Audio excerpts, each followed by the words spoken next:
সম্প্রতি ইন্টারনেটে একটি ভিডিও প্রচার করে দাবি করা হয়েছে অন্তর্বর্তীকালীন সরকারের প্রধান উপদেষ্টা ডক্টর মুহাম্মদ ইউনূস লাইভে এসে বলেন, এই দেশের দায়িত্ব নিয়ে ভুল করেছি, দেশ চালানো আমার পক্ষে অসম্ভব, এই দেশের জন্য শেখ হাসিনাই উপযুক্ত।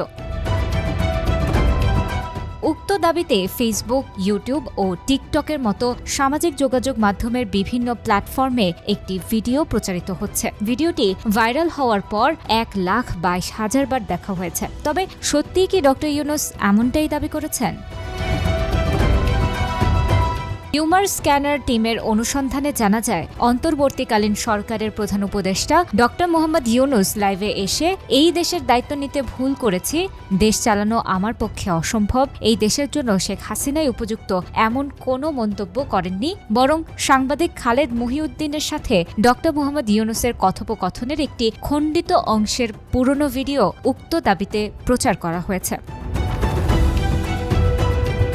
প্রচলিত ভিডিওটি মূলত 23 ফেব্রুয়ারি প্রকাশিত DW বাংলা টক শো এর একটি খণ্ডিত অংশ থেকে নেওয়া। সেই ভিডিও পর্যবেক্ষণ করলে সেখানে ডক্টর ইউনূসের এমন কোনো মন্তব্য খুঁজে পাওয়া যায়নি।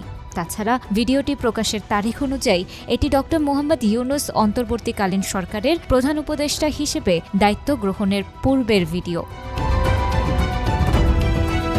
অর্থাৎ এই ভিডিওটি সাম্প্রতিক সময়ের নয় এবং এর সাথে আলোচিত দাবিটির কোনো যোগসূত্র নেই। মূলত সামাজিক যোগাযোগ মাধ্যমে পুরনো ভিডিওর একটি খণ্ডিত অংশকে ব্যবহার করে ভুল তথ্য ছড়ানো হয়েছে।